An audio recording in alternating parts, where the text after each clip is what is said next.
Estamos começando mais um Pop Doc, o seu podcast semanal de música pop.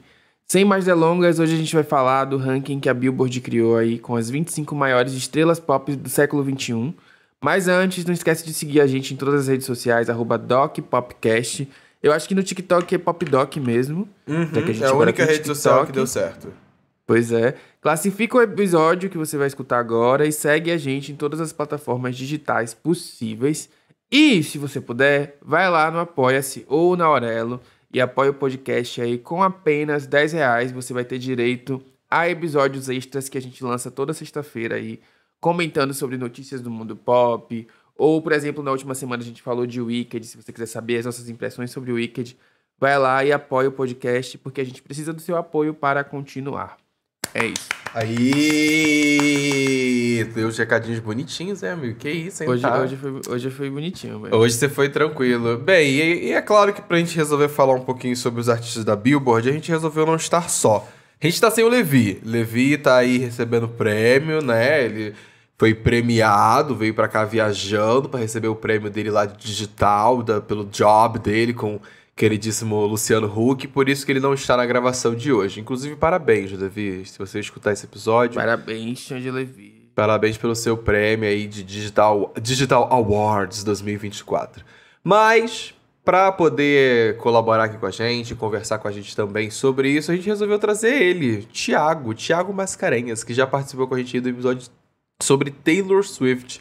Seja muito bem-vindo, meu amor. Oi, vim falar bem de Taylor Swift aqui de novo. Eita! Vou ter que aceitar. Será?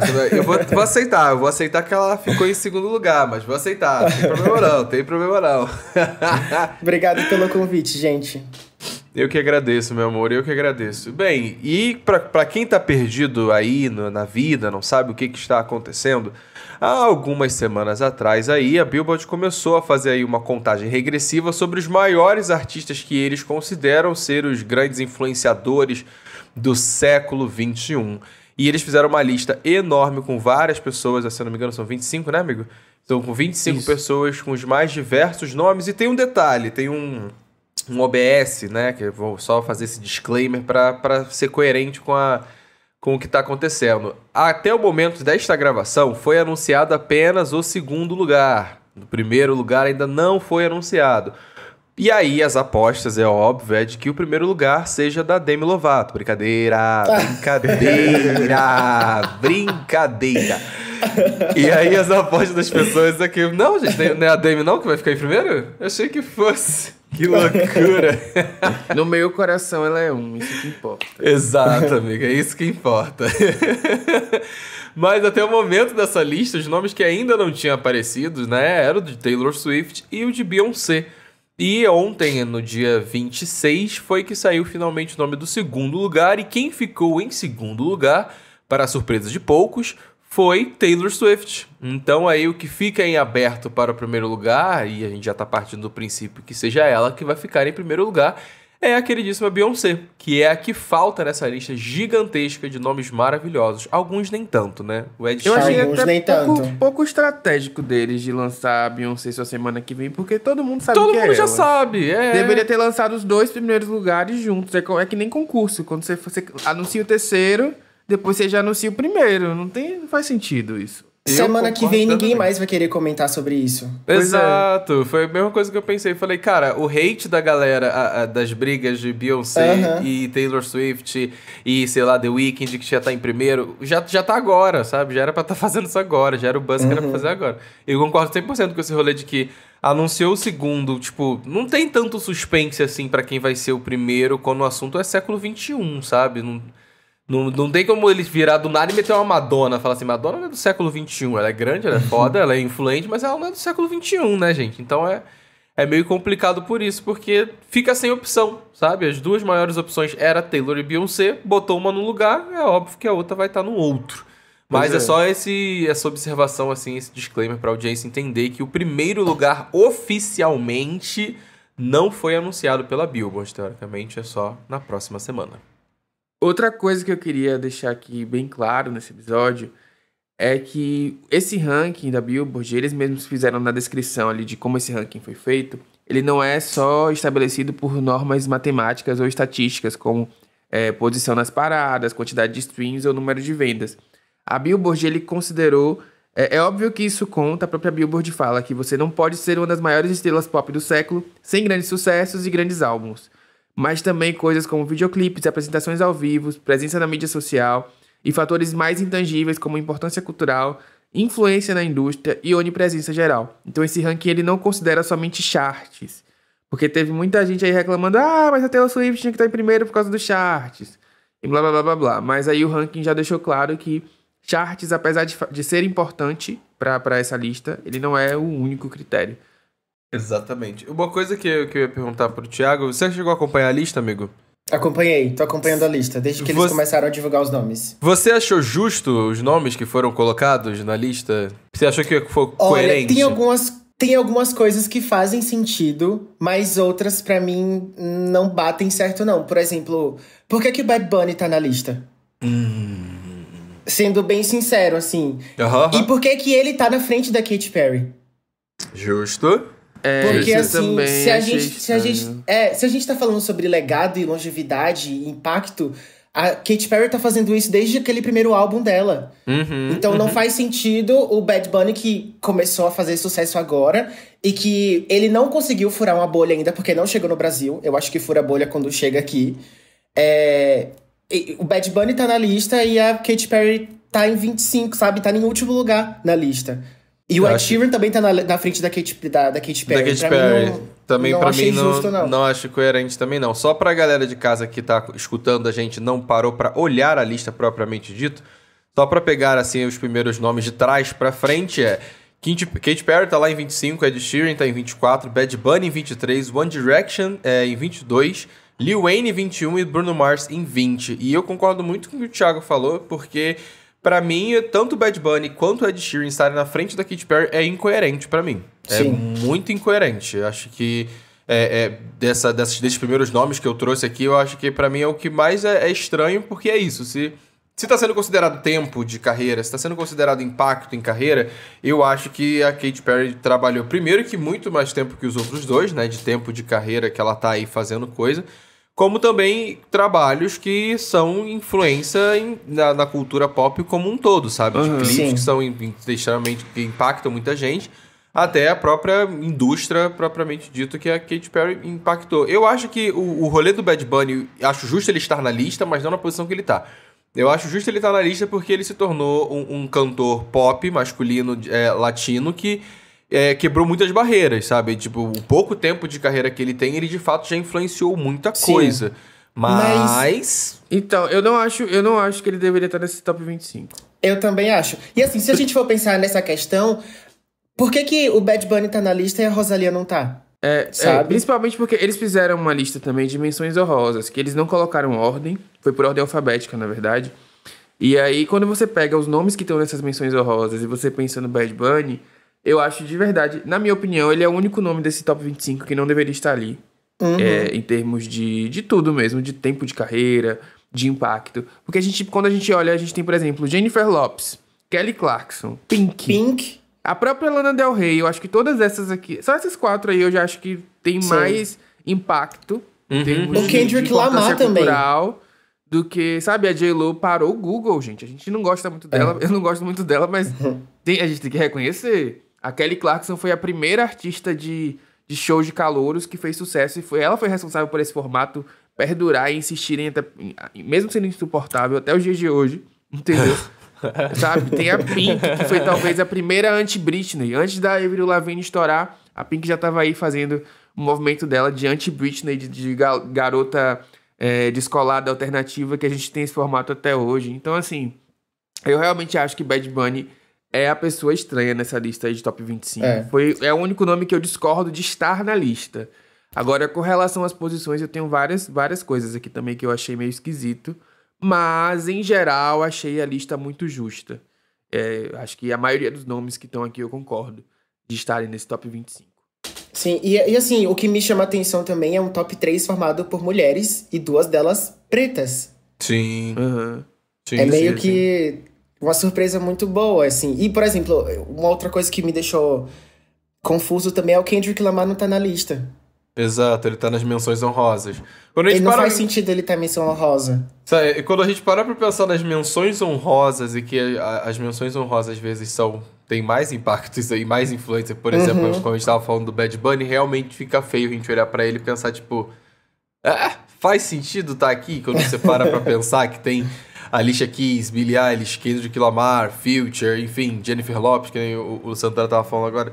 Acho meio complicado, sabe? Quando você, nas menções honrosas, você cita pessoas que mereciam estar ali no 23. Acho mais que até a Cristina Aguilera também, mais do que o Bad Bunny. Concordo.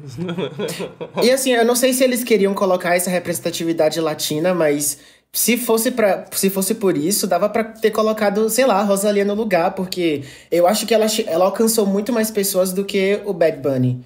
Porque se você pensa no que ela fez com a turnê do Motomami, a questão das câmeras e da interação dela com o telão, não foi ela que inventou isso, tá? A Beyoncé já fazia isso lá em Videophone, naquela turnê do Sasha Fierce. Então, mas assim, eu acho que a Rosalía ela teve um impacto muito maior nos últimos anos do que o Bad Bunny. Tudo bem que o Bad Bunny ele apareceu ali em várias listas, ele apareceu várias vezes na Hot 100 da Billboard, mas eu olho pra lista, eu vejo o Bad Bunny e eu solta um suspiro homossexual, assim. eu acho que realmente eles erraram aí nessa colocação do Bad Bunny. Ele não deveria estar. Agora, tem alguns nomes aqui que eu acho que ficaram muito altos na posição. Por exemplo, Justin Bieber. Ele ficou em 8. A mulher dele até reclamou que a Billboard só faz merda, como se ele tivesse que ficar mais alto, mas uma posição mais alta. Mas eu acho que, por exemplo, a Ariana Grande tem mais impacto e influência que ele. Que tá em 9º. E tá a própria Adele também, entendeu? Tá em 10º. O Usher, sem comparação. Então, assim, eu acho que o Justin Bieber ficou um pouco alto demais. Acho que a Katy Perry foi nerfada mesmo, ela tinha que estar mais acima. A própria Shakira também, acho que poderia estar um pouquinho mais pra cima ali, apesar de que ela tá atrás do Jay-Z, que também é um grande nome, e a Miley também, enfim. Eu acho que algumas posições eu trocaria. Taylor Swift, não há implicância com ela, mas eu não sei se eu colocaria ela em 2. Porque, eu colocaria, amigo. Eu acho que sim. Eu colocaria. Mas ao mesmo tempo eu penso que, por exemplo, quando você fala em impacto cultural, na minha opinião, Lady Gaga teve um impacto cultural maior, mas ela peca ali na longevidade. Eu acho que a Taylor, ela conseguiu se manter no topo por mais tempo. Sim. Mas eu não acho que a Taylor em segundo seja injusto, não, na verdade. Eu acho que o meu pensamento é que do 7º em diante, eu não tenho quase questionamento nenhum quanto à ordem sugerida. O Drake tá em 4º ali, mas a minha é mais birra com o Drake do que com, de fato, se ele teve impacto cultural ou não, sabe? É a raiva da pessoa que só sabe chorar. Um chorão chato pra caralho. Chato pra caramba esse cara. Do que qualquer outra coisa, sabe? Tipo, enfim, quando o assunto tem impacto no rap, eu entendo, e a representatividade dele, a importância dele e tal. E eu sinto que uma coisa que me chama atenção quando a gente para pra olhar no top 5 é que dos 5 artistas que estão aqui no top 5, tem uma que abandonou a carreira musical há muito tempo e ainda tá sendo considerada, que é a Rihanna, que tá ali em terceira. E isso, e eu tô dizendo isso no tom de brincadeira, mas é um pouco verdade quando você para pra pensar de que Drake, Taylor Swift e Beyoncé, que são aí os 4, digamos assim, nessa reta final desse top, eles são pessoas que estão até hoje na ativa, sabe? Fazendo turnê ainda hoje, fazendo lançamentos ainda hoje. Lançamento que quebra recorde, lançamento que invade os charts, né? E lançamentos que são debates e forçam e reforçam e reformulam a forma como o mercado às vezes trabalha com as coisas, sabe? Tipo, por exemplo, Taylor Swift começou essas ideias de regravação do Caralho A4, do cacete na esquina 1000 vezes, de repente várias outras artistas se viram no direito de também fazer a mesma coisa para se tornarem donas das suas próprias gravações, sabe? Das suas próprias músicas. Então, tipo, eu vejo que todos os artistas aqui do top 4, talvez a Rihanna não, que ainda estão em atividade, eles ainda têm um impacto social na música muito grande, sabe? E a Rihanna, pra mim, é uma incógnita, porque, de fato, enfim, eu acho que todo o legado que ela trouxe, óbvio que ela deveria estar muito acima, mas o que me chamou a atenção é sobre esse lugar da atualidade, sabe? Tipo, os outros nomes que cercam Rihanna são atuais ainda hoje, na atividade na indústria musical em específico. Então, eles tiveram uma consideração bem grande pela Rihanna aqui, colocando ela em terceiro lugar. Eu não sei se eu é consideração... Muito... diga, Thiago. Eu queria muito ver a reação da Rihanna vendo essa lista e vendo que ela tá em terceiro lugar. Eu acho que ela riu muito. Ela riu muito, com certeza. Eu acho que ela riu muito também. Porque, assim, quando a gente pensa em legado, a Rihanna tá aí faz muito sentido, porque tudo que ela fez é atemporal. Exato. Ela fechar a carreira dela, porque ela não vai mais lançar nada. Também acho assim, que não lança mais nada. Ela não vai mais lançar. Ela fechar com o Entai é muito significativo e faz sentido ela tá aqui em terceiro lugar, porque ela fechou de um jeito tão icônico que vai perdurar pra sempre, que vai ficar na história. Verdade. As pessoas vão lembrar dela pra sempre. Então, fora as outras coisas que ela já fez, Without Love, a turnê também, e ela ser chamada pro casamento. E assim, ela não tá fazendo música, e ela tá só vivendo como muambeira, e ainda assim ela continua relevante só por causa disso, por conta das aparições que ela faz quando ela dá uma entrevista e que repercute no mundo inteiro. Então eu acho isso surreal. Ela é uma danadinha. Tem 8 anos, né? O último lançamento da Rihanna já é quase uma década que ela tá sem lançar música. Então, realmente... Tá com saudade da Play no Antai. Mas eu acho que, ao mesmo tempo, quando a gente pensa... Óbvio que stream não é o único parâmetro, mas quando a gente pensa em stream, ela ainda tá ali no topo também, o que é surpreendente. É surreal. 8 anos sem lançamento e a gatinha tá batendo com quem tá lançando coisa atualmente. Então, é bem surreal mesmo. Agora, assim... Adele, por exemplo, achei que ficou numa posição muito baixa também. Mas eu acho que isso tem a ver com o modo de produzir que a Adele escolheu também. Ela é bem reclusa, ela lança um disco e tem um espaço bem grande entre os discos, né? Então talvez tenha a ver com isso, mas não sei. Não sei se eu colocaria o Justin, de fato, na frente da Adele. Com certeza não. Sabe? Então acho que isso foi também estranho pra mim. Eu, assim, vou ser bem sincero, eu entendo a importância de Justin Bieber pra música, pelo que ele fez. Eu acho que ele... pra mim, ele é o grande primeiro exemplo de youtuber, digamos assim, mil aspas, né? De creator, de influencer, digamos assim, nos moldes desse gênero, que resolveu começar a cantar música e fez sucesso. Ele é o primeiro que foi, na minha mente, que eu lembro que fazia vídeo pra YouTube fazendo cover, cantando, que alguém virou e falou assim, vem aqui. Mas eu não consigo olhar pra ele e visualizar nele um impacto cultural, por exemplo, maior do que, sei lá, Nicki Minaj, Usher e Eminem, que estão lá em 13, 12 e 11, sabe? Não consigo visualizar dessa forma. Principalmente quando eu paro pra pensar a Nicki Minaj como a rapper que abriu diversos caminhos para outras mulheres rappers também estarem fazendo o rolê delas hoje em dia, sabe? Então, o impacto cultural, quando eu paro pra pensar, por exemplo... A gente tem um episódio que a gente fala sobre Sad Girls aqui, e a gente falou sobre a importância de que foi Avril Lavigne para a existência subsequente de chegar em Billie Eilish, como essas artistas que são um pouco mais melancólicas e que são um pouco mais revoltadas com o mundo, fogem desse padrão de artista popzinho que a gente conhece, de, sei lá, Ariana Grande, que é uma coisa diferente. Eu consigo visualizar esses impactos que eles trouxeram, mas eu não consigo ver, mil aspas aqui para o termo que eu vou usar, tá, gente? Mas eu não consigo ver filhos do Justin Bieber pelo legado que ele deixou. Sabe? Eu não consigo olhar pro mercado agora e pensar assim, fulano de tal, isso aqui que fulano de tal tá fazendo é influência de Justin Bieber, sabe? Eu não consigo visualizar isso. Nossa, e eles não colocaram o Avril Lavigne nem nas menções honrosas. Exato. Putz, sim. Sabe? Tipo, o início de 2000 até 2010, a gatinha tava aí dando braçada como estrelinha do pop rock, sabe? Agora, eu acho que essa lista, ela deu uma esnobada em artistas da música alternativa. E não tô falando do alternativo que vai ali mais pro pop, mais pro rock. Eu senti falta, por exemplo, do Coldplay nessa lista. Eu acho que, com todas as ressalvas que eu tenho a Coldplay, é um nome que faria sentido pelo menos nas menções honrosas. Eu acho que até no top 25, porque eles são gigantes há muito tempo. Sim. Eu acho que o próprio Paramore também deveria estar ali como menção honrosa, já que o tópico é influência. Assim, a gente tem Olivia Rodrigo nas menções honrosas e não tem Olivia Rodrigo é o quê? Se não influenciada pelo Paramore. Exato. Entendeu? Então eu senti que eles pegaram a galerinha ali do rock, da música alternativa, que flerta com pop, e deram uma esnobada. Eu não tinha me incomodado com o Justin Bieber até agora, sabia? Eu também não.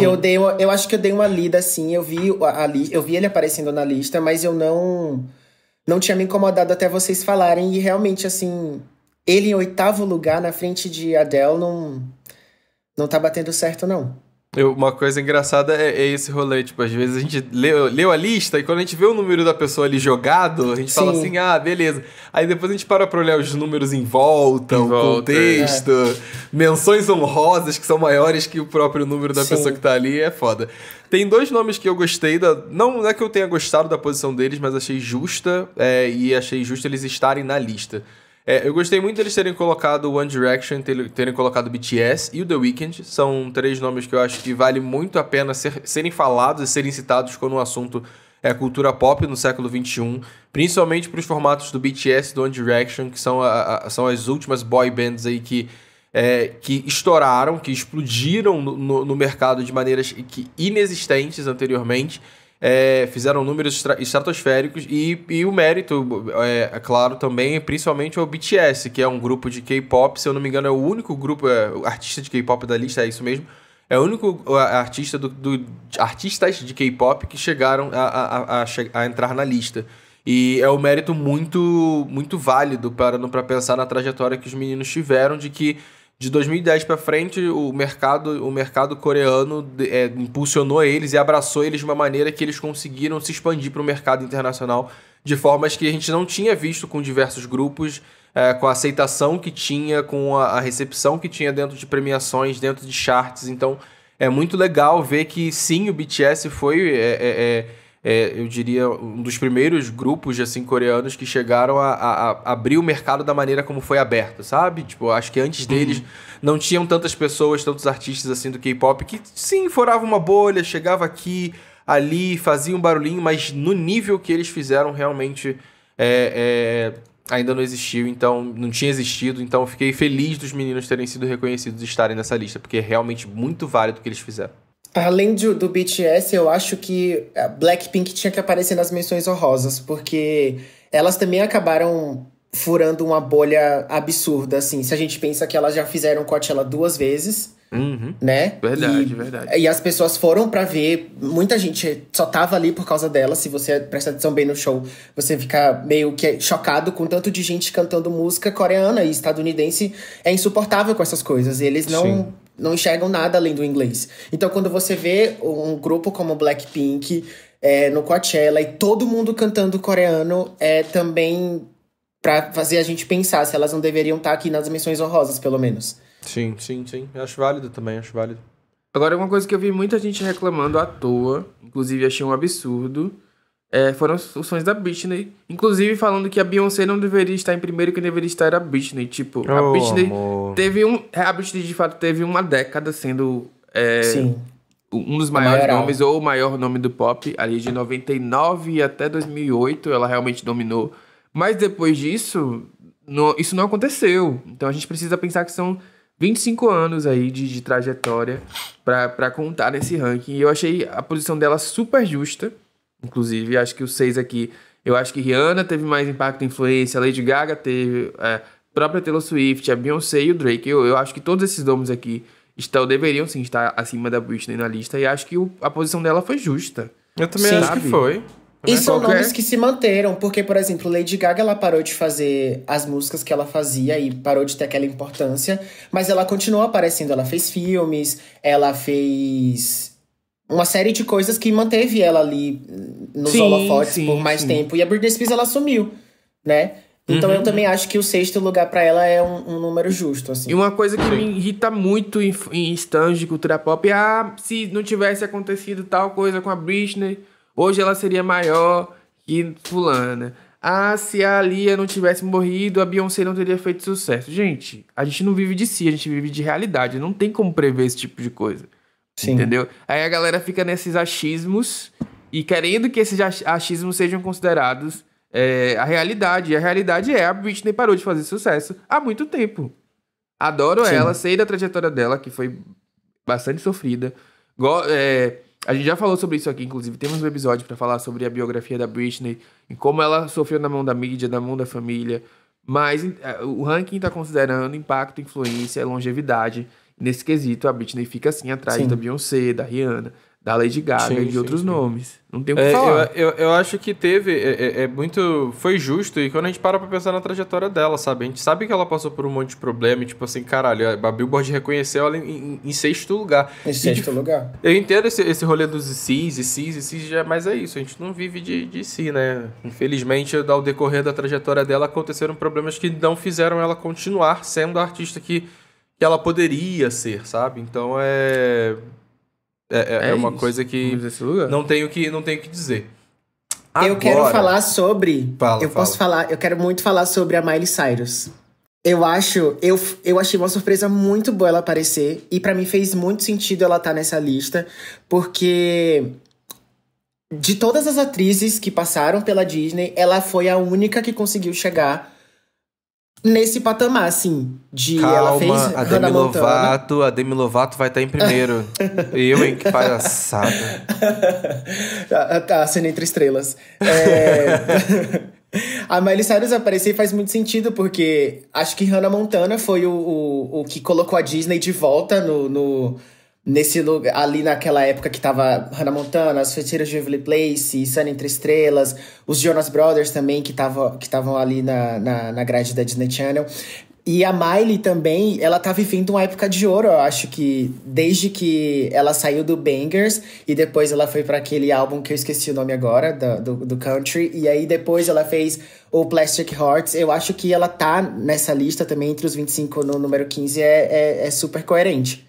Sim, eu acho que o que falta pra Miley, eu sempre falo isso, o que falta pra Miley é um álbum definitivo, assim como o Anti foi pra Rihanna, ou pra outras artistas, porque a Miley, ela tem vários picos de carreira que são absurdos. Sim. Ela tem uma trajetória que você pensa, a trajetória dela não é muito linear, mas ao mesmo tempo ela tá sempre ali fazendo algum tipo de sucesso, há muito tempo já. Eu acho que ela já influenciou muita gente também. Sim, muitas artistas mais novas. Mas eu acho que o que falta pra Miley ter um nível de reconhecimento ainda maior é um álbum que seja muito bom, sabe? O álbum inteiro. Eu acho que isso falta. Eu acho que ela chegou mais perto disso no Bangers. E no Plastic Hearts. Também eu acho que o Plastic Hearts é bastante coeso. Assim, talvez seja o melhor da discografia dela até hoje. Mas eu não sei, eu sinto que falta um álbum definitivo. Talvez aí a próxima era dela, eu tô com essa expectativa. Sabe o que eu penso com relação a Miley? Que eu acho que da lista, a Miley Cyrus tem quantos anos? Tá em 15. Não, a idade dela. Eu queria lembrar disso. Se eu não me engano... acho que é 29, 30, deixa eu ver aqui. 32 anos. Ela tá com 32 anos e o Justin Bieber, eu quero confirmar um pensamento que eu tive olhando pra lista agora. Porque, se eu não me engano, ela é a mais nova da lista. Não, o Justin Bieber tem 30. Não, o Justin Bieber... Não é a Ariana Grande? Deixa eu ver, Ariana Acho que é a Ariana. Idade... A Ariana Grande tem 31. O mais novo da lista é o Justin Bieber, depois a Ariana e depois vem a Miley. Uma coisa que me chama atenção quando eu paro pra pensar em carreira da Miley, agora que a gente tá falando dela propriamente dita, eu sinto que a Miley atingiu a maturidade musical dela faz pouco tempo. Eu tenho esse feeling de que o que ela entregou pra gente no Plastic Heart... até a experimentação do que ela entregou ali no She's Coming tinha alguma coisa ali, mas eu acho que a partir do Plastic Heart ela me apresentou uma maturidade musical muito maior. Não dizendo que o que ela fazia antes era de jogar fora, algum álbum ou outro talvez seja, mas existem coisas ali que eram legais, que eram boas, que eram divertidas. Então o que eu sinto que falta, mil aspas, na Miley é tempo. Eu acho que pelos próximos anos, pelo que ela já tem entregado de 2020 pra frente, vamos botar assim, musicalmente falando, postura de palco, ideia de turnê, presença na mídia, a artista que ela se tornou, que eu sinto de 2020 pra frente, é uma artista que me soa que vai ter uma longevidade muito grande. Sabe? Que daqui dos anos pra frente que a gente vai ver pra Miley Cyrus, ela vai entregar outros álbuns, outras coisas que vão ser impactantes, vão dar o que falar, e não pelo bafafá e pela fofoca, sabe? Como, sei lá, foi na era de Bangers, por exemplo, mas muito mais pela qualidade e pela maturidade musical que ela me aparentou começar a mostrar a partir de 2020, sabe? Eu sinto isso quando eu paro pra pensar na Miley. Mas eu concordo, eu acho que ela onde ela tá colocada... parando pra pensar na geração da onde ela vem, de como ela começou a trajetória dela, que tiveram várias outras artistas que também saíram do mesmo lugar, da mesma linha de largada. Eu acho que aonde ela chegou, no respeito que ela conseguiu construir dentro da indústria musicalmente como cantora, é algo que poucas conseguiram fazer, da forma como ela conseguiu fazer e mantendo essa longevidade que é o que aparenta pra mim que vai se decorrer dos próximos anos de carreira dela. E ela é absurdamente versátil, né, também. Sim. E quando a gente fala sobre como ela tem vivido uma época de ouro, assim, na carreira dela, por exemplo, se eu lembro do Grammy do ano passado, só me vem ela na cabeça. Sim. Ela cantando Flowers e gritando daquele jeito, eu acabei de ganhar meu primeiro Grammy. Aquilo, eu fico lembrando disso sempre quando eu penso no Grammy de 2023, eu não penso na Taylor Swift ganhando álbum do ano pelo Midnight. Eu sempre lembro dela, assim. E, por exemplo, agora mesmo ela possivelmente pode concorrer ao Oscar de melhor música original pelo filme com a Pamela Anderson. Não lembro o nome do filme. Mas, assim, então ela vem fazendo coisas que vão colocando ela nesse lugar de uma estrela que vai ficar ali pra sempre. Teve ela com Beyoncé também. Quem é que faz feat com a Beyoncé, gente? Ela conseguiu, a Branquinha que conseguiu um feat com a Beyoncé. Uma coisa que fica aqui de dica pra audiência, pra quem tá escutando a gente, você quiser ler sobre o artista que tá sendo citado na colocação e por que ele tá nessa colocação, lá no site da Billboard, quando você entra nessa lista enorme, você consegue clicar no nome do artista e eles trazem todas as informações de por que ele foi escolhido, os impactos que eles tiveram, números de charts também são colocados ali em gráficos de quantos número 1 pegou na Billboard 100, quantos Grammy a pessoa tem, quanto MTV Video Awards a pessoa tem, clipes que a pessoa fez que foram impactos culturais. Enfim, todos os artistas dessa lista, eles têm uma página dedicada com textos enormes explicando todos os impactos e pontos que passaram por sua carreira e que fizeram a diferença para eles serem colocados ali. Fica essa diquinha aí para quem quiser ler mais a fundo sobre os artistas e as escolhas que foram feitas. Teve muita gente questionando o da Beyoncé e eu queria só salientar, né, que além da longevidade, porque ela tá aí desde 98 fazendo muito sucesso até os dias atuais, primeiro com Destiny Child, depois em carreira solo, que em termos de impacto, a Beyoncé teve vários auges na carreira dela. Eu acho que quando ela debutou solo, ela teve um auge de impacto que foi absurdo. Depois a gente teve o Sasha Fierce, né, que foi aquele fenômeno mundial. Todo mundo sabia cantar single ladies. Depois ela teve um novo impacto ali em 2013, quando ela lançou o Beyoncé naquele formato surpresa. Uhum. E meio que moldou novamente, né, o que a indústria, como a indústria produzia, como os charts eram feitos até, inclusive. Uhum. E aí depois ela teve um novo auge com Lemonade, onde ela traz aí essas questões. Eu acho que o Lemonade, na verdade, foi um formato de lançamento de falar sobre questões que ela leva até hoje, que ela trouxe consigo. Aí a gente tem depois do Lemonade, por exemplo, Daddy Lessons foi um norte para esse projeto que ela tem aí dos 3 discos, né? Que é o Cowboy Carter, o Renaissance e o próximo disco que vai vir aí, provavelmente vai ser de rock. Então eu acho que a Beyoncé ela teve muitos auges quando a gente pensa em impacto cultural e relevância. Uhum. Que eu não consigo pensar em nenhum outro artista que tenha tido tanto impacto cultural e relevância nesse mesmo período de tempo. Sim. Que ela, entendeu? Então acho que o dela é indiscutível. É óbvio que quando a gente fala em charts, a Taylor Swift ela domina, ela seria número 1 se o quesito fosse apenas charts e vendas, porque realmente ela é uma força de streaming, de álbuns e de discos. Mas em termos de impactar a indústria, acho que de própria relevância entre os artistas. Quando você pergunta para os artistas quem é o artista que mais influenciou, o artista que é o ídolo deles, o artista que... Sabe, a Beyoncé tá sempre ali sendo citada. Então eu acho que esse número 1 dela é indiscutível. De verdade, sim, né? Porque eu sou fã. Eu acho que é isso. É meio absurdo quando eu vejo as pessoas desmerecendo o que a Beyoncé fez pra estar nesse primeiro lugar, assim. Porque a Taylor Swift, a gente tá vivendo uma era da Taylor Swift, obviamente, por questões de números, e ela tá com a The Eras, sei lá, desde 2000 e... Começou no ano passado, porque eu acho que tem tanto tempo essa turnê já, né? que nem eu aguento mais. Mas a gente não tá falando só de agora, a gente tá falando de Beyoncé desde o início, desde que ela começou no Destiny Child, desde quando ela começou lá na carreira solo com Dangerously in Love. E assim, enquanto a Taylor Swift estava lançando o debut dela lá em 2006, a Taylor Swift estava lançando o segundo álbum dela, que era o B-Day, que também foi muito grande, que também foi muito forte.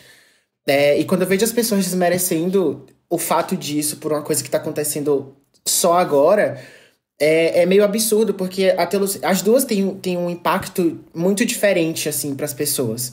Eu, por exemplo, eu sou fã de Taylor Swift por questões emocionais, por questões de identificação, de como ela conta as histórias e o quanto ela chega pra mim nesse lugar emocional e visceral das coisas, e de sentir, de viver.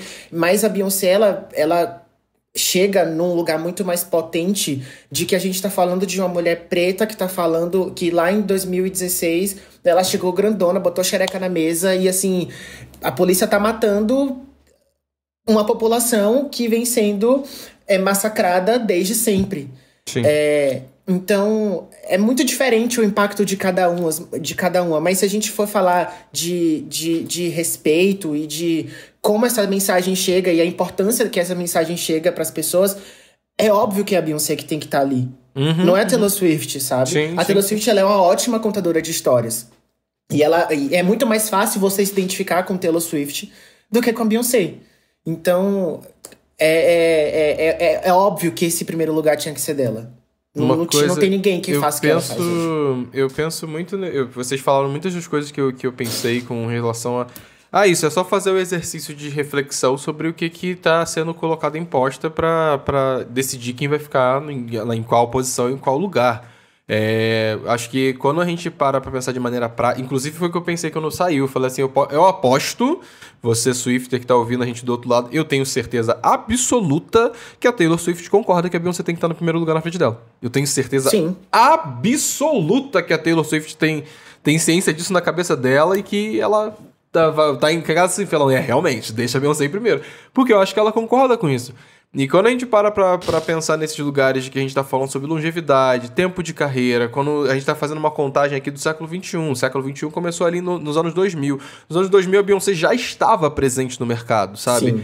É um tempo de carreira diferente. Só por esse dado, a gente já sabe que o tempo de carreira de Beyoncé é maior do que o da Taylor Swift. Ponto, acabou. Isso não tem como se discutir. Não vai falar que a Taylor Swift em 2021 fazia musiquinha na escola. Não é isso.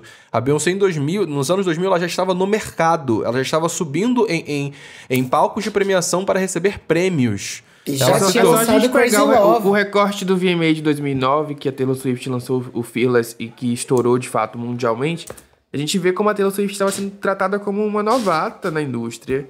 Por mais que ela já tinha tido um álbum antes, ela tava...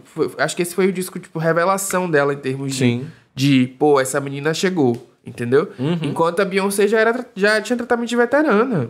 Uma coisa vê a própria Beyoncé chamando ela pra receber o VMA, não, quando eu recebi o meu primeiro VMA, não sei o que, tipo, já tem uma disparidade ali de tempo de carreira na indústria que é grande, são mais de 8 anos. A Beyoncé começou ainda no finalzinho dos 90, então, assim... Esse lance de que as duas começaram mais ou menos, porque o primeiro disco da Beyoncé foi em 2003 e o da Taylor foi em 2006. Não é bem assim. Não é bem assim que funciona. E assim, pra ser bem sincero, a Taylor Swift, ela começou o que ela é hoje em dia, eu acredito que só no 1989.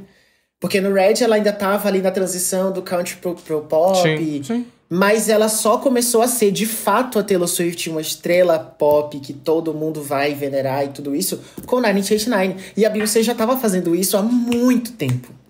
É uma coisa que me chama a atenção e que eu acho que as pessoas não pararam pra pensar nisso. A carreira estratosférica que a gente tá vendo da Taylor Swift agora é recente. Parando pra pensar em tudo que ela tem de carreira desde quando ela começou a lançar. Se essa lista fosse falar assim da última década, de 2015 pra frente, aí pode ter certeza que eu olhar pra esse negócio e falar assim, realmente, se a Taylor Swift tivesse em primeiro lugar, pra mim, ok. Acho que não iria duvidar do que está sendo colocado em questão aqui. Mas parando pra pensar nesses rolês de influência de carreira, de uma personalidade que tá há mais tempo na mídia trabalhando, que tá influenciando outros artistas a existirem, a criarem suas carreiras, a fazerem suas carreiras, é muito doido, sabe? Você parar pra pensar de que você não consegue citar um girl group que surgiu a partir dos anos 2000, que em nenhuma entrevista que eles tenham falado que as Destiny Child, por exemplo, foram uma das grandes influências delas. Um dos grandes grupos que tá surgindo agora esse ano, que é o Flow, ele começa o primeiro álbum delas, é o primeiro álbum se identificando para o mundo de um artista. É um projeto extremamente importante. Elas simplesmente começam um projeto falando agradecendo a existência de girl groups, e um deles citados é a Destiny Child. Então, tipo assim, você ver o mercado ano após ano reafirmando a influência e potência daquele artista e sendo colocado nesse patamar do qual ela tem hoje em dia, no caso a Beyoncé. E o que me chama a atenção, quando eu paro pra pensar uma coisa que o Thiago também estava comentando agora e que me chama a atenção com relação à Beyoncé quando o assunto é impacto social, é parar pra pensar de que a Beyoncé teve uma virada de chave na cabeça dela ali, que a irmã dela falou assim, ô irmã, vamos ser preta? E ela lembrou de que era preta e resolveu começar a criar pautas e tratar de assuntos assim. Então acho que, para além disso também, antes, em debates até lá na época do Destiny Child dos anos 90, ela resolvia falar sobre feminismo e tudo mais. Mas uma coisa que me chama a atenção é isso. É uma artista que se propôs todo o tempo de sua carreira sempre tratar de pautas sociais, sabe? É um artista que lança uma música e ela tem boicote de governador, de polícia, sabe? Ela tem literalmente um impacto social que ela faz alguma coisa incomoda, ela faz alguma coisa incentiva, ela faz alguma coisa, ela impulsiona socialmente a indústria, a sociedade a se movimentar. A gente para olhar nos últimos 5 anos que teve, 10 anos que teve, a quantidade de curso que existe de universidade que começou a estudar o impacto da Beyoncé socialmente no mundo. Então, tipo assim, ela se tornou objeto de estudo pelo patamar do qual ela alcançou. Então, não me surpreende ela ter ficado em primeiro, me surpreende as pessoas que falam gostar de músicas e estão questionando o primeiro lugar dela. Porque para mim as pessoas que gostam de música propriamente dita parece que não estão olhando para o mercado, olhando para o que foi construído em torno não só da lista dos artistas envolvidos na lista, mas com a própria artista Beyoncé, sabe? Parece que é o momento para você que se diz fã de música, mas tá aí puto porque a Taylor Swift ficou em segundo, puto porque a Rihanna tá em terceiro, ou a Lady Gaga tá lá em quarto. É o momento de você desligar essa chave de fã e parar pra pensar no mercado como um todo, sabe? Sim. É uma reflexão, essa lista, a grosso modo, ela é uma reflexão não só da indústria musical no século XXI, mas como também ela traz reflexões sobre os impactos sociais que muitos desses artistas tiveram, sabe? Então acho que meio que esse exercício que tem que ser feito quando você para pra olhar essa lista. Eu vou um pouco mais além que você falou aí, Paulo, sobre... Se a gente fosse fazer uma lista da última década, eu ainda acho que a Beyoncé merece o primeiro lugar se fosse uma lista da década. Porque, sei lá, em 2013 a Beyoncé lançou aquele álbum de surpresa e um álbum visual, onde todas as músicas vão ter um clipe. E ela cria esse conceito. E ao mesmo tempo que ela cria esse conceito de álbum visual, ela vai refazer como é que a própria Billboard vai fazer a contagem nos charts. E aí, depois disso, ela vem absurdamente com o Lemonade, e depois ela lança o The Gift, e depois ela lança o Renaissance, e depois ela vem agora com o Cowboy Carter. Então ela tá sempre... Por mais que ela apareça e suma, e esteja nesse lugar meio que inatingível, eu ainda acho que mesmo nessa década, mesmo se for pra fazer uma lista da década, a Beyoncé ainda assim merecia o primeiro lugar, porque... Se for pra falar sobre impacto cultural, ela é a maior de todas, sabe? A Taylor Swift, ela é grande número. A Taylor Swift, ela faz a maior turnê, ela pode ter ser a artista que tem mais álbuns do ano no Grammy, mas ainda assim, a Beyoncé é a artista que mais foi premiada na história da premiação, por exemplo. Sim. Então... Desmerecer Beyoncé. Eu não confio em pessoas que estão desmerecendo a Beyoncé em primeiro lugar. Eu também não. Eu vi um comentário que eu falei, que eu achei muito sucinto e muito claro. Não confundam popularidade com impacto social. Sim. Ponto. E assim, eu sou fã de Taylor Swift, tá? Só pra deixar claro aqui, mas eu sou lúcido. Importante. Por coincidência, né? A gente convidou logo o Swifter pra estar aqui pra dar um aval. Enfim, eu queria saber da audiência aí, o que é que você concorda, o que é que você discorda nessa lista. Se você também acha que o Bad Bunny não tinha nem que estar aí. E se você acha que a Taylor tinha que estar em 1, em 2, em 3, em 25, conta pra gente aí nos comentários desse podcast. E agora a gente vai seguir aí com as indicações da semana, que eu particularmente não tenho nenhuma. Não tem nenhuma, né, amigo? Aqui. Pois é. Não tem nenhuma, aí é foda, né? Cadê? Não fez o dever de casa pra audiência? Essa semana não, tá chovendo em Salvador, eu já funciono mais lentamente. Não dá pra ouvir música não, tem que ficar coberto no cobertor o dia todo. Ai, gente. Olha, fazendo um comentário rápido aqui, porque eu sei que os meninos já comentaram aqui, talvez aproveitar até o Thiago também pra saber o que ele achou. Eu escutei recentemente o álbum do Flow, das Flow. Antes da gente começar a gravação, a gente tava comentando aqui. Eu fiquei muito feliz com o material das meninas. Não acho que seja, enfim, um álbum mais maravilhoso de estreia. Não acho que tenha sido nada disso. Mas eu acho que foi um álbum muito bom, muito conciso. Eu acho que elas mostraram que elas são, de fato, muito talentosas. Algumas músicas eu acho que caem naquele lugar de parecer repetitivo, coisa desse gênero. Beleza, eu acho que faz parte, acontece. Mas o que me chamou a atenção é logo a faixa de abertura, né? A faixa de abertura que eu citei aqui no episódio, que foi gravada pela voz da Cynthia Erivo. Eu falei assim, as gatinhas chamaram a Cynthia Erivo para fazer a abertura de um álbum. Então tá bom. E é muito interessante. O time perfeito, né? O time é incrível. E eu achei muito foda parar pra pensar nisso, justamente porque é isso, é um timing perfeito pra você trazer essa artista preta que tá estourando no momento por causa do filme de Wicked. Mas principalmente o que me chamou a atenção foi ver que elas sabem as referências que elas têm, sabe? Elas sabem que elas não estão inventando a roda, elas sabem que elas estão indo ali numa fonte que já é conhecida das pessoas. Então eu fico muito feliz de ver que elas sabem reconhecer esse lugar delas e sabem prestar tributo, né? Musicalmente falando, é um álbum que realmente em várias canções remetem a diversas músicas de girl group dos anos 90 e do início dos anos 2000 também. Então eu fiquei muito feliz com isso. Não sei se o Thiago também quer comentar alguma coisa, aproveitar que eu tô falando. A abertura com a narração da Cynthia Erivo é a coisa mais linda que eu já ouvi nos últimos tempos. Aquela voz falando, abrindo e falando sobre as meninas é incrível. E assim... Aquele sotaque britânico. Nossa, é belíssimo, é belíssimo. E é um álbum com 16 músicas. É um álbum grande, mas que por mais que algumas músicas soem repetitivas em algum momento ali, as músicas são muito boas. Não é um álbum que me cansou. Porque tem álbum de 16 músicas que chega um momento que eu não tô mais afim de escutar. É aquele momento que você olha pra tracklist e fala assim, ainda tá aqui na 10ª? Sim, e assim, o álbum fecha com I'm Just a Girl, que é aquele... Nossa, é o álbum que eu mais tô escutando nas últimas semanas. Desde que lançou, eu não consigo escutar outra coisa a não ser as Flow. Eu falei no último episódio, e eu queria repetir aqui, que uma coisa que me chamou a atenção nesse álbum é que ele é um debut com a consciência de que é um debut. Porque tem muitos artistas no R&B, isso é uma crítica geral, assim. Eu acho que, por exemplo, a Normani é um artista que eu tenho essa crítica, que eles são carregados de referências dos anos 2000, dos anos 90. Eles têm muita bagagem em termos de referências. E eles têm muita ideia de quem eles são como artistas, mas eles esquecem que eles estão começando.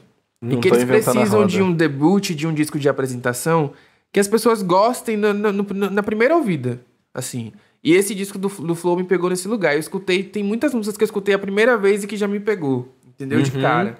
Enquanto tem muito artista por aí que é novato, que tá fazendo um disco pesadíssimo, cheio de coesão, de conceito, etc e tal, mas que é pouco acessível, que as pessoas escutam e não tem interesse. Entendeu? Porque o disco ele precisa de um maior tempo pra você digerir, pra você escutar, pra você treinar o ouvido. Eu acho que a Flow, o Flow acertou nas doses ali de coesão, de coerência, de referência e de ser um disco que a gente consiga escutar de primeira e gostar. Eu acho que o que chamou a atenção nesse disco foi isso. É um debut e ele tem consciência disso e espero que faça muito sucesso porque tá muito bom. Sim, é um disco fácil de escutar. Um disco fácil. Isso, é um disco fácil. Você escuta ele e sabe? Olha, Bend My Rose pra sempre no meu coração. Olha, e a outra dica que eu tenho aqui, que pra mim é a maior dica da semana, eu estou surtando com esse álbum, estou escutando ele toda hora, todo momento possível, que o nosso Beyoncé de cueca resolveu lançar de surpresa na sexta-feira. Resolveu lançar de surpresa na semana passada o seu novo álbum. Estou falando dele, o maioral, o brabo, Kendrick Lamar. Ele lançou aí o GNX. Tem 12 faixas, não é um álbum grande, é um álbum tranquilo. E é muito bom. Puta que o pariu, que álbum bom. Cada letra absurda, ele é bizarro nas composições, as letras estão afiadíssimas, nervosíssimas. Ele já abre a primeira música falando justamente da treta dele com o Drake, do fato dele ter sido anunciado no Super Bowl e ninguém ter... E sobre as críticas que ele recebeu quando ele foi anunciado. Resolveu apontar o dedo pro Snoop Dogg, o Snoop Dogg resolveu comentar, falando assim, realmente, eu errei, Kendrick, desculpa. Fogo. Caralho, juro, ele apontou, ele saiu dando tiro pra tudo quanto é lado e acertou um bando de gente. E ficou muito foda. A Pitchfork não concorda com você, não, viu? A Pitchfork não concorda com muita coisa, né? Primeiro que quem deu aquela canetada ali é branco, já perde consideração comigo nesse lugar. E fica aqui uma dica pra quem gosta muito da SZA, quem gosta muito de pop. Tem 2 músicas com a SZA nesse álbum, Luther muito boas. E Gloria, que são maravilhosas. A voz da SZA em Luther, cara, é incrível. Lá em Gloria tem uma hora que ela resolve que ela meio que dá um esporro no Kendrick Lamar, que ela meio que tá fazendo uma barraqueira, batendo palma. É muito bom, sabe? É um álbum extremamente divertido. E tá aí uma coisa que eu tava conversando com um amigo meu que também é fã de rap, fã do Kendrick Lamar, e que é a diferença desse álbum pro álbum anterior dele.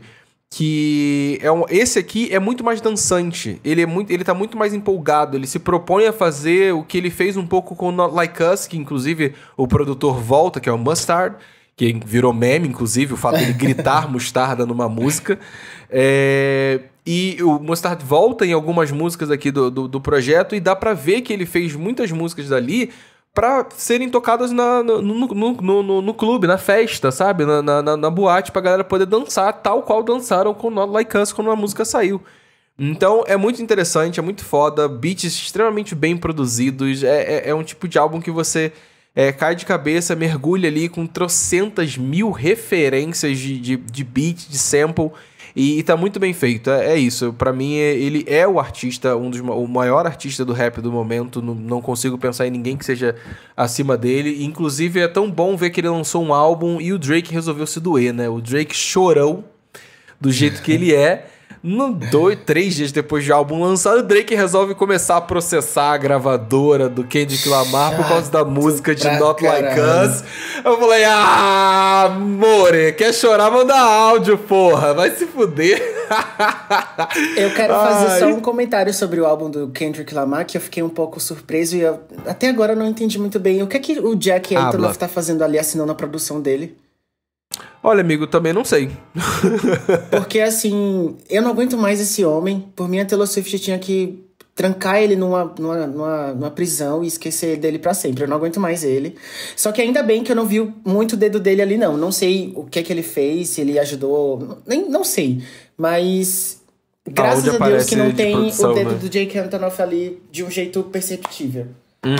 Também acho que não. É muito bom, tem músicas muito boas, feats certeiros, e é isso, acabando essa gravação aqui, com toda certeza eu vou dar play no álbum de novo. Assim, retrospectivo Spotify, espera mais um pouquinho, tá? Tem mais um mês aí até o ano acabar, e eu tenho certeza que esse um mês vai ser expressivo pro Kendrick Lamar na minha lista. Pois é, agora bora pros comentários da última semana, apesar de que vocês não comentaram muito, eu vou ler aqui tanto do episódio regular quanto de apoiadores. No regular, o Jorginho703 comentou sobre o Brat. Eu nem lembro que a gente falou do Brat nesse episódio. Mas ele falou que não entende o hype todo do disco. Porque sim, tem esse verde memes na internet. Mas será que o povo escuta realmente as músicas? Eu não vi ninguém ouvindo nenhuma música desse álbum. Então, Jorginho, não posso falar por mim. Eu escutei bastante esse disco esse ano. Eu escutei muito o Brat. Você escutou, Thiago? Não, gente. Não, mas eu também não escutei, não. Eu acho que o Brat, pra mim, ele aconteceu de uma forma muito orgânica. Eu não escutei o álbum ainda. Eu nunca parei pra escutar o álbum Brat, tipo, de dar play na primeira, no disco, e escutar o CD inteiro, que é algo que eu gosto muito de fazer. Mas eu acho que o Brat se tornou tão presente na cultura pop que eu conheço várias músicas do Brat. Por isso, por tocar na balada, por tocar na rádio, por, sei lá, um amigo dar play na caixa de som na casa. Por N motivos, eu entrei em contato com o Brat. Eu acho que o hype do Brat, se fosse pra perguntar pra mim por que isso aconteceu, primeiro foi viral. Eu acho que o fato de ter viralizado, isso aí é uma matemática que ninguém consegue explicar. Acontece. Eu acho que o fato dele ter viralizado foi o que colocou ele no status do que ele é. Mas depois de um tempo, isso foi atribuído e associado a duas coisas. Uma artista que é extremamente carismática e que tem adesão de público muito fácil. A Charli XCX sempre fez isso, sempre foi assim. Ela sempre foi uma artista que teve uma adesão de público muito, muito tranquila, de pessoas que não conheciam ela, passavam a conhecer e começavam a gostar da Charli, sabe? E outra coisa que veio junto com isso foram as músicas, que são músicas bem produzidas. E principalmente, eu acho que o rolê do hype do álbum ele foi bem trabalhado. Muito. Ela fez escolhas certeiras de feat, ela fez escolhas certeiras de aparições públicas e de decisões em relação à era Brat como um todo. Então acho que a construção do hype é feito muito através de marketing. Então acho que o acerto dela principalmente foi nesse lugar de conseguir trabalhar a era de uma maneira que poucas artistas fazem hoje em dia. E eu acho que é por isso que ela se despontou desse jeito. E ele já apareceu no hype, assim, porque as pessoas ficaram sem entender nada. Aquela capa feita no Paint e todo mundo, que isso? Uma capa essa vai ser a capa original mesmo? E depois ela começou a pintar os muros. Então, foi muito bem trabalhado mesmo. A minha questão com a Charli é que eu não gosto das músicas dela, mas eu adoro a pessoa dela. Qualquer entrevista que ela dá, eu vou assistir. Qualquer coisa que ela faça, eu vou querer parar pra ver, mas eu não consumo a música dela. Mas eu adoro também. A pessoa. Exato. Vamos lá aqui. Eu vi que, inclusive, audiência, vocês aí estão reclamando bastante de algumas questões do Orelo. A gente pede desculpa aí, os apoiadores no episódio, eles foram lá comentar justamente sobre isso, de como eles às vezes faz o apoio e não consegue dar play. A gente tá tentando resolver esses problemas, a gente tá tentando sempre colocar o episódio o mais cedo possível e da melhor forma possível no Orelo, mas é isso, a gente infelizmente tá vendido com relação à plataforma, né? Isso aí a gente tenta burlar, tenta fazer acontecer, quer dizer, mas acaba não conseguindo. Continuem apoiando, tá, gente? É importante pra gente. Mas esse rolê do Orelo realmente está sendo uma dor de cabeça pra gente também. A gente pede desculpa pra isso. Comentaram aqui sobre o episódio, né, que a gente fez sobre o Wicked com o Vinícius Arruda. O R. Duarte falou que tem um Oscar na bolsa da Ariana. Realmente, eu também concordo que tem um Oscar aí na bolsa da Ariana. A única pessoa que está ameaçando esse Oscar é a Zoe Saldana, então teremos uma briga de negras aí em melhor atriz coadjuvante. Não sei quem leva, mas qualquer uma das duas que levar eu vou ficar feliz. Que ódio. Enfim, quem quiser ouvir esse episódio, a gente fez aí uma review sobre tudo que a gente achou de Wicked. E tá muito bom esse episódio. E o Vinícius, Obrigado, ele é super fã aí, tanto da Ariana quanto de Wicked, então ele acrescentou muito ao tema. Vão lá apoiar e depois voltem lá aqui no post de Wicked pra comentar o que vocês acharam desse filme, que eu estou obcecado. É isso, meus amores. A gente gostou muito do engajamento de vocês também nos Reels, dos vídeos que a gente fez lá no @DocPopcast. Vocês foram lá comentar, engajar, compartilhar, curtir. É importante isso pra gente. Continue interagindo com esses vídeos também, que a gente continua fazendo vários cortezinhos pra vocês, além dos posts semanais dos episódios, que você pode estar lá conversando com outras pessoas, dando pitaco. Vai lá. No episódio de hoje, eu tenho certeza que você vai achar um comentário que você vai querer discordar, falando assim, não acho, não concordo que a sua diva deve estar na frente. Pode cair na porrada nos comentários, a gente gosta, a gente vai ler. Inclusive a Fabi Bang comentou aqui. Ela faz a Glinda na versão brasileira de Wicked. Ela comentou nos nossos posts. Exatamente, gente. Até a Glinda tá comentando nos nossos posts. Você aí sem comentar, para de graça, hein? Ti, muito obrigado por ter participado, meu amor. Você é sempre muito bem-vindo aqui. Uma pessoa maravilhosa, um jornalista incrível. Deixa aí suas redes sociais pra quem quiser te seguir. Gente, muito obrigado pelo convite. Eu adoro vocês. Eu escuto, e o Paulo sabe disso, que eu escuto mesmo. Obrigado pelo convite. Quando quiser me chamar de novo pra falar bem de Taylor Swift, estou aqui. Que esse podcast é o podcast que mais fala mal de Taylor Swift. Não é nada, não é nada. Sim, a Demi Lovato não ganhou um episódio, a Taylor Swift sim, e aí? A Demi Lovato morreu. Ai, que horror! Brincadeira, eu sou Lovatic também, tá? Calma aí, porque eu também sou lúcido com ela. Mas muito obrigado, gente. Eu tô no Twitter, meu @ é XGAIT _ no Twitter. E no Instagram é sem underline. Mas eu sou mais ativo no Twitter. No Instagram, eu não gosto do Instagram, mas é isso aí. Muito obrigado pelo convite, precisando de mim. Estou por aqui. E a gente te agradece, meu amor. E olha, eu queria agradecer você que escutou a gente até aqui. Curte, compartilha esse episódio, vai lá comentar e não se esquece que semana que vem tem mais um episódio aqui do Pop Doc pra você que não é apoiador. Pra você que é apoiador, sexta-feira a gente tá aqui trazendo mais barbaridades pra vocês, falando mais atrocidades. E a galera da Aurelo me responde nos comentários também se tá funcionando, viu, gente? É muito importante isso, a gente saber pra garantir que vai estar tudo sempre funcionando pra vocês. É isso, obrigado. Tchau! Beijo, meus amores!